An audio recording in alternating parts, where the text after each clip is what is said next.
안녕하세요. 결혼한 지 1년 된 30대 새댁이에요. 남들은 신혼이라며 한참 좋을 때라고 좋겠다 하는데 사실 저희 부부 거의 한 달에 한두 번은 꼭 싸우고 있었어요. 최근에는 거의 매일같이 싸웠고요. 하지만 결혼한 지 얼마 되지도 않은 상황에서 친정부모님 걱정시키는 게 싫어서 한 번을 속 시원히 말을 못했어요. 남편과는 지인의 소개로 만났습니다. 말 그대로 지인으로 솔직히 가까운 사이도 아니었는데 어느 날 갑자기 소개팅을 해준다고 해서 좀 의아했던 기억이 나요. 근데 그 무렵 제가 주변 친구들도 하나둘씩 시집가고 애 낳고 하는 거 보면서 마음이 조급해져 있었거든요. 그래서 덥석 그 소개팅을 하겠다고 든 거지요. 만나기로 한 장소는 카페였는데 남편이 먼저 도착해 있었어요. 사진으로 봤을 때는 솔직히 소위 새님이라고 해야 하나? 뭔가 공부만 할 줄 알고 다른 건 쑥맥 같은 느낌이었거든요. 그런데 막상 만나보니 재미가 별로 없긴 해도 어떻게든 분위기를 끌어가려고 노력하는 모습이 좋았어요. 남편도 남편대로 저에게 호감을 느꼈는지 이후로도 2번, 3번 애프터 신청을 해오대요. 그렇게 한 달쯤 지나서 자연스럽게 연인 사이로 발전했습니다. 그리고 3년의 연애 끝에 결혼까지 하게 되었고요. 결혼 당시 남편도 저도 둘 다 직장을 다니는 평범한 회사원이었어요. 다만 남편이 저보다 연봉이 좀 더 높았지요. 아무래도 남편이 저보다 나이도 3살이나 많았고 이직을 한번 하면서 몸값이 좀 오른 상황이었거든요. 대신 저희 친정이 시댁보다 여유가 있었습니다. 시댁도 어려운 환경은 아니었지만 그래도 경제적으로 저희 집이 좀 더 넉넉한 상황이었어요. 시부모님께서는 살고 계신 집하고 나라에서 나오는 연금이 전부였던 반면에 저희 부모님께선 당신들 사업장에서 계속 현역으로 경제활동을 하고 계셨거든요. 그래서 친정에서 1억 5천을 보태주셨어요. 시댁에서는 아무것도 안 해주셨고요. 말이 나와서 말이지만 원래는 친정에서 좀 더 해주고 싶어 하셨는데 제가 만류했습니다. 시부모님이나 남편이나 형편되는 사람이 좀 더 하면 어떠냐는 식으로 나왔는데 그런 태도가 솔직히 거슬렸거든요. 뻔뻔하고 염치가 없게 느껴졌달까요? 이후로 모아둔 돈 5천까지 해서 저는 2억을 해갔고 남편은 자기가 모은 돈 4천 들고 왔어요. 그리고 자기가 타던 차도 혼수라나 어쩐다나 그러면서 들고 왔는데 앞으로 3년은 더 갚아야 하는 대출이 남아있었지요. 그래도 그런 부분을 크게 문제 삼지는 않았습니다. 남편이 먼저 결혼 후에는 경제권을 저에게 넘기겠다 했고 앞서 말씀드린 대로 남편이 저보다 잘 버는 상황이었으니까 이래저래 계산해보면 제가 크게 손해라는 생각은 안 들었거든요. 그런데 결혼하고 2달이 되도록 경제권을 넘기겠다는 남편은 어찌된 일인지 돈에 대한 이야기만 나오면 자리를 피하기 일쑤였습니다. 그래서 참다 못한 제가 도대체 돈 관리를 어떻게 하고 싶은 거냐고 직접적으로 물었어요. 그러자 남편이 한다는 소리가 각자 하자더라고요. 각자라는 말도 도무지 이해가 되질 않았고 동시에 살림이라던가 주로 집안일에 신경 쓰는 사람이 저였거든요. 그렇다 보니 까닥하면 제가 제 돈으로 장 봐서 밥 해먹이고 그러게 생겼더라고요. 그건 말도 안 되잖아요. 그래서 그건 불공평한 것 같다고 하나하나 따져 물었습니다. 그리고 사실 다른 무엇보다도 남편의 말이 결혼 전과 달라졌다는 사실 자체에 기분이 무척 나빴지요. 아무튼 그래도 다행이라고 해야 할지 그때는 남편도 제 말을 듣고는 미안하다면서 저에게 자기 신용카드를 주고는 그걸로 장보고 집안에 필요한 데 있으면 쓰라 하대요. 그런데 아무리 남편이 카드 주인이라지만 정말 마트에서 몇천 원만 긁어도 바로 전화가 오더라고요. 카드를 받고 다음 날이었어요. 퇴근 후 마트에 들려 장을 보다가 고등어가 싸고 싱싱하길래 3마리, 그러니까 한 팩을 샀습니다. 그리고는 남편 카드로 긁었지요.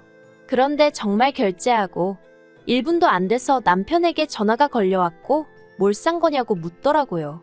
그리고 그때만 하더라도 저는 남편의 그런 행동에 별다른 생각은 없었어요. 그래서 퇴근길에 마트에서 고등어 샀다고 얼른 가서 해주겠다고 속도 없이 대답을 했지요. 그런데 남편은 고등어를 몇 마리나 산 거냐며 짜증스럽게 물었고 제가 3마리 샀다니까 사람이 둘인데 뭐 한다고 3마리나 샀냐며 승질을 내는 거예요. 어이가 없긴 했지만 3마리가 한 팩이어서 3마리를 살 수밖에 없었다고 설명을 했어요. 그럼 남편도 적당히 하고 멈춰야 할 거 아니에요. 그런데 기껏 한다는 말이 파는 사람한테 2마리만 사면 안 되냐고 물어보긴 했냐며 따지더라니까요. 그리고 그런 비슷한 일들이 몇 번이고 반복되니까 치사하고 더러워서 카드를 쓰기가 싫더군요. 그래서 남편더러 앞으로 생활비는 현찰로 주라고 했습니다. 당신 얼마, 나 얼마 각자 월급에서 각출해 생활하자고요. 그리고 그렇게 합의를 본 게 고작 50만 원씩이었어요. 그렇지만 사실 아무리 애 없이 2사람이 산다고 해도 100만 원으로 관리비에 공과금 다 내고 살림을 꾸린다는 건 불가능한 일이었습니다. 특히나 돈은 똑같이 내는데 왜인지 주방일은 저만 하고 있더라고요. 그래서 남편더러 당신은 청소와 빨래를 담당하라 했습니다. 그랬더니 돌아오는 남편의 반응은 알겠다면서 대신 자기가 해야 된다고 느낄 때 할 테니까 잔소리를 하지 말라는 거예요. 그래놓고는 청소기는 3, 4일에 한 번, 세탁기는 열흘에 한 번 돌리는 게 아니겠어요? 남편의 그런 꼬라지라고 해야 할지, 심술이라고 해야 할지. 아무튼 제가 직접 겪어보니 그동안 왜 회사에서 일하던 언니들이 맞벌이하면서 동시에 집안일에 독박육아에 왜 그렇게 허덕였는지 이해가 가더라니까요. 그리고 저는 언니들처럼 살 수는 없다고 생각했어요. 그래서 남편에게 집안일을 그따위로 할 거면 돈을 더 내라고 했지요. 그러자 남편이 자기는 불편한 게 하나도 없다면서 제가 예민하다는 식으로 몰아가는 거예요. 그래서 저도 주방일을 손에서 놔버렸습니다. 공용생활비로 장은 받아두었지요. 쌀 사다 놓고 반찬 사다 놓고 그리고는 말 그대로 알아서 챙겨 먹던지 말던지 마음대로 하라고 내버려뒀습니다. 식사를 차리게 되더라도 딱 1인분? 제목만 해서 먹었어요. 그리고 그렇게 지낸 지 3주쯤 되던 차에 생각지도 못한 일이 벌어졌습니다. 솔직히 남편이나 저나 둘 다 성인이고 결혼한 상황에서 일어난 일인 만큼 저희 둘이서 해결해야 한다고 생각했어요. 그런데 세상에 남편이 어머님한테 이야기를 했더군요. 그것도 자기가 한 짓거리는 이런 방구도 없이 제가 생활비를 받았으면서 살림엔 손끝 하나 대지 않는다는 식으로요. 그러니 어머님께서 제가 군기가 빠졌다나 어쨌다나 하시며 한달음에 저희 집으로 쫓아오셨습니다. 처음엔 솔직히 연락도 없이 찾아오신 어머님이 황당하고 어이없고 그렇지만 이내 차라리 잘 됐다 싶더라고요. 그래서 저도 어머님을 붙들고 그동안 쌓아뒀던 억울하고 답답한 마음을 속사포처럼 쏟아냈습니다. 그리고 저는 솔직히 어쨌든 어머님이 어른으로서 그리고 같은 여자로서 어느 정도 상황을 정리해 주실 줄 알았어요. 어머님은 평생 전업을 하셨으니 제가 느끼는 서러움도 어느 정도는 공감해 주실 줄 알았고요. 하지만 이게 웬걸요. 어머님께서는 제 이야기를 다 들으시고도 그래도 여자가 살림을 해야 하는 게 맞답니다. 생활비는 옛날에야 남자들이 외벌이를 했으니 그렇지만 요새는 같이 잘 버는데 왜 남편한테만 부담을 주냐 하시면서요. 이중자 때 내로남불이 이런 건가 싶어서 웃기지도 않더라니까요. 결국 저와 남편은 갈등의 골을 좁히지 못했습니다. 남편은 선심 쓰듯 자기가 생활비를 80만 원 낼 테니 저더러 이참에 주방일은 물론이고 청소와 빨래까지 도맡으라 했어요. 그게 마치 엄청난 배려인 듯 말이에요. 하지만 제가 막말로 30만 원이 아쉬워서 그 고생을 하겠어요? 제가 웃기지도 않는 소리라며 남편더러 꿈깨라 했습니다. 그리고는 앞으로 정말 각자 생활하자 했네요. 각자가 어떤 건지 한번 보여주겠다고요. 그리고 그때부터였습니다. 남편은 마치 저 보란 듯 하루가 멀다 하고 쇼핑을 해대더군요. 매일같이 세상 쓸모없어 보이는 장난감들을 사나르고 신발도 몇 켤레씩 사다 놓고요. 저 사람이 나랑 아이를 낳고 미래를 그려갈 생각이 있는 건가 싶을 정도로 앞뒤 가리지 않고 돈을 써대는 눈치였다니까요. 게다가 제가 식사를 챙겨주지 않았더니 매일 밤마다 배달음식에 3, 4만 원씩 쓰는 것도 예산일이었지요. 그리고 무엇보다도 저와는 말 한마디 상의도 없이 남편이 그동안 어머님 아버님께 한 달에 50만 원씩 따로 용돈을 드리고 있었더라고요. 자식이 부모한테 용돈 당연히 드릴 수 있어요. 하지만 결혼 초 제가 먼저 양쪽 집에 30만 원씩 해드리자고 했을 때 장인 장모님은 돈도 많은데 꼭 우리가 챙겨드려야 되는 거냐며 얼마나 툴툴거렸는지 모릅니다. 그래서 결국 유야무야 없던 일이 되었고요. 그런데 정작 남편은 저 몰래 어머님 아버님께 그렇게 큰돈을 드리고 있었다니 정말 그나마 있던 정도 뚝뚝 떨어지고 한마디로 배신감이 들었어요. 그리고 그런 남편으로 인해 결혼을 내가 왜 했을까 하는 회의감을 느끼던 무렵이었습니다. 어머님이 소화가 잘 안 된다며 병원에 가셨는데 그곳에서 충격적인 이야기를 듣고 오셨더군요. 어머님 간이 다 망가졌다고요. 그리고 그렇게 어머님의 간이 망가지게 된 데에는 남편이 저 몰래 사들인 영양제가 한몫했지요. 어머님 말씀으로는 저희 남편이 영양제를 사다 주면서 하루도 빠지지 말고 먹으라고 했대요. 그런데 초기에 몇 번 먹으니까 영속이 좋지 않더랍니다. 그래서 남편더러 환불을 받아오라 하니 쪽팔리게 무슨 환불이냐며 그리고 믿고 먹어야 효과가 있는 거라고 어머님더러 그냥 드시라고 했다대요. 어머님은 잘난 당신 아들이 그러라 하니 속에서 안 받는데도 그냥 꾹 참고 드셨답니다. 그리고 결국 그 영양제가 어머님 간을 다 망가뜨린 거였고요. 병원에서는 당장 간이식을 해야 한다 했고 그때부터 시댁의 병원비가 하염없이 들어가게 됐던 모양이에요. 참고로 알고 보니 저희 어머님 아버님 그 연세에 도움이 될 만한 보험 하나 없으셨지요. 그리고 그제서야 남편이 저를 찾았습니다. 하루는 퇴근하고 집에 왔는데 제가 손대지 않으면 돼지우리 같던 집이 정말 개미파리가 미끄러질 만큼 반짝반짝 닦여있는 게 아니겠어요? 거기다가 남편이 김치찌개까지 끓여놓고 생각지도 못한 상황에 오죽하면 제가 소름이 다 끼쳤을까요? 남편이 실실 웃으면서 얘기 좀 하자길래 그럼 그렇지 무슨 꿍꿍이가 있구나 싶대요. 하지만 그런 티는 내지 않고 뭐냐고 물었습니다. 그러자 분위기를 잡으면서 제 손을 꼭 쥐고는 어머님 이야기를 꺼내는 거예요. 그럼 그렇지 보나마나 돈 이야기겠네 싶어서 아무런 말도 하지 않고 남편이 뭐라고 짓거리는지 듣기만 했어요. 남편이 말하기를 병원에서 어머님 병원비가 한 달에 못해도 400은 나올 것 같다고 하더래요.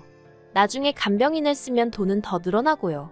그리고는 제 눈치를 쓱 보더니 돈도 그렇고 이참에 합가를 하면 어떻겠냐입니다. 저희 집에는 남는 방이 하나 있었는데 거기서 어머님 아버님을 모시면 아버님하고 저희까지 세 사람이니까 간병인은 안 써도 될 것 같다나요. 어이가 없어서 제가 싫다고 했어요. 갑자기 무슨 합가냐고 말도 안 되는 소리라고요. 그러자 남편이 자기도 이 집 살 때 4천만 원 보태지 않았냐면서 자기도 권리가 있답니다. 그래서 나는 2억을 들고 왔는데 4천 가지고 권리 어쩌고 하는 거 창피하지도 않냐고 무안을 줘버렸네요. 원래 돈 갖고 생색내는 거 아니라고 친정 부모님께 귀에 딱지가 않도록 들어왔던지라 남편이 생활비 가지고 사람한테 창피를 주고 불쾌하게 만들 때도 내가 결혼할 때 얼마를 해왔네 그런 소리는 안 했었거든요. 그런데 남편이 너무 뻔뻔하니까 이런 사람한테는 직접적으로 알려주는 수밖에 없다 싶대요. 그래서 그냥 내질러버린 거지요. 그러자 남편이 한다는 소리가 부부 사이에 그런 걸 어떻게 다 따지면서 사냐는 거예요. 가정이란 울타리가 생겼으니 남편에게는 장인 장모가 제2의 부모이고 저에게는 어머님 아버님이 제2의 부모랍니다. 그러면서 부모가 아픈데 모른 척하는 자식이 어디 있냐고요. 그런데 제가 별다른 반응을 안 보였어요. 사실 처음엔 화도 내고 그랬지만 뒤로 갈수록 아예 별 반응을 보이지 않았지요. 그러니 자기도 별 수가 없다 싶었는지 그러면 차라리 어머님 병원비를 보태달랍니다. 자기 혼자 감당하기엔 금액이 너무 크다면서 제 월급에서 100만 원씩만 보내달래요. 정말이지 합가 얘기보다 더 어이가 없더라니까요. 제가 남편더러 내가 왜 그래야 되냐고 물었어요. 그러자 남편이 기껏 하는 말이 우린 부부잖아? 그러대요. 우리가 부부 맞냐고 받아쳤습니다. 와이프가 쓰는 돈이라면 10원짜리 하나에도 부들부들 떨던 사람 아니냐고. 그런데 이제 와서 부부 어쩌고 운운하는 거 창피하지도 않냐고요. 부부라는 게 원래 서로 힘든 시절도 같이 이겨내고 좋은 추억도 만들고 하면서 그 힘으로 같이 살아가야 하는데 당신과 내가 그런 기억이 있냐? 나는 당신 때문에 속상하고 힘들고 서운했던 기억밖에 없다. 정말 그간 가슴에 맺혀있던 말들을 아주 따발총처럼 쏘아댔어요. 그리고는 이제 와서 행여나 나한테 안 해노릇 며느리돌이 같은 건 바라지도 말라고 못을 박아버렸지요. 그랬더니 남편이 한숨을 푹푹 내쉬더니 그러면 뭐 방법이 없답니다. 그리고는 급기야 이혼 이야기를 꺼내더라고요. 어이가 없어서 남편을 빤히 쳐다봤어요. 그동안 제가 남편의 거지 같은 행동을 버텼던 이유는 딱 한 가지. 친정 부모님께 결혼한 지 1년도 안 돼서 이혼하는 그런 모습은 보여드리고 싶지 않아서였거든요. 남편이란 작자도 그 사실을 잘 알고 있었지요. 그러니 이혼이란 카드를 꺼내서 저를 압박하려 했던 거예요. 내가 결혼한 사람이 저렇게 비열한 사람이었나 하는 생각에 자괴감도 들었고 정말 화가 나대요. 그래서 마지막이란 심정으로 진심이냐 물었습니다. 그랬더니 진심이라면서 이혼하고 이 집도 팔아서 자기가 가져왔던 4천만 원 돌려달래요. 그걸로 어머님 아버님 병원비나 해야겠다면서. 그리고는 주변 사람들은 며느리인 제가 시부모님 병원비 보태드리기 싫어서 이혼한 여자라고 생각할 거라며 직장 생활은 가능하겠냐고 빈정거리는데 정말 손발이 부들부들 떨리더라니까요. 결국 저는 친정 부모님께 사실 그대로 있는 그대로 모든 것을 털어놓았습니다. 친정 부모님이 실망하실까봐 이혼만큼은 어떻게든 피해보려고 했는데 너무 괴롭고 힘들어서 그동안 남편이 저를 힘들게 했던 사소한 일들까지도 전부 다 말씀드렸어요. 사실 그동안 제 얼굴에 침 뱉기 같아서 그 누구에게도 속 시원히 제 이야기를 하지 못했거든요. 그래서인지 이야기하는 내내 눈물이 계속 흐르더라고요. 그리고 그런 제 모습을 본 친정부모님께선 바보같이 그걸 왜 참고 살았냐며 당장에 헤어지라 하셨습니다. 부모에겐 자식의 행복이 1순위라며 체면이고 사람들이 쑥덕거리고 그런 건 신경 쓰지 마라고 말씀해 주셨지요. 그리고 친정부모님의 말씀에 힘을 얻고 돌아온 바로 그날도 남편은 여지없이 제 얼굴 앞에 이혼 서류를 들먹이며 빨리 사인하라고 난리를 쳤어요.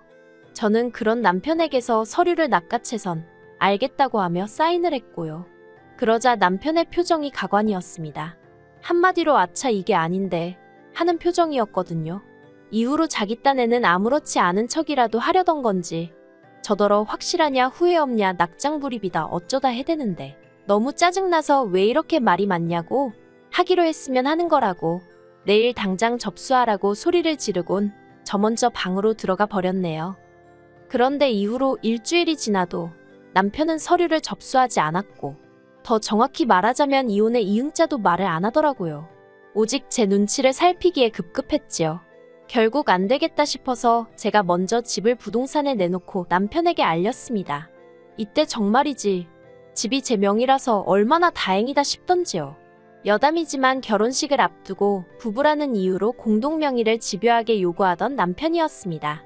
듣다 못한 제가 양심 좀 챙기라고 한마디 했었고요. 아무튼 그렇게 집까지 내놨고 남편에게는 빨리 이혼 수속을 밟자고 했어요. 그리고 그제서야 남편이 생각이 바뀌었답니다. 이혼을 안 하겠다는 거예요. 이후로 남편과 말을 섞으면 섞을수록 어린애하고 싸우는 기분이었다고 해야 할까요? 결국 안 되겠다 싶어서 저는 변호사를 쓰게 되었습니다. 그리고 지금 남편과는 이혼 소송을 진행 중이에요. 이 사실을 알게 되신 어머님 아버님 두 분 다 난리가 나셨고요. 아버님은 도와달라고 한 적 없다, 병원비 안 줘도 된다 하시며 어떻게든 저희 두 사람의 이혼은 막으려 하고 계세요. 하지만 어머님은 저더러 세상에 시엠이 아픈데 이혼하자고 드는 며느리가 어딨냐면서 제가 당신 아들 인생 망쳐놨다고 나오지도 않는 눈물 쥐어짜내시며 제 탓을 하기에 바쁘시지요.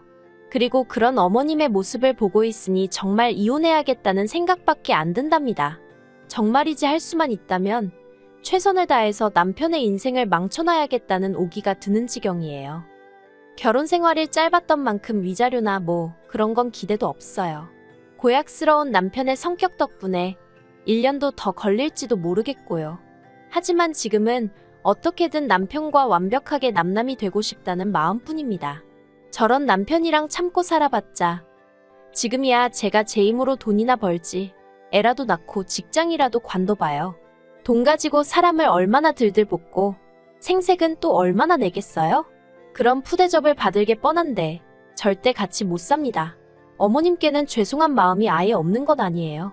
가뜩이나 몸도 안 좋으신데 이런 일로 스트레스를 받게 되셨으니 하지만 어머님이 당신 아들 개차반으로 키워놓은 탓이니 너무 제 탓만 하진 않으시길 바랄 뿐입니다. 뿌린 대로 거두는 법이니까요.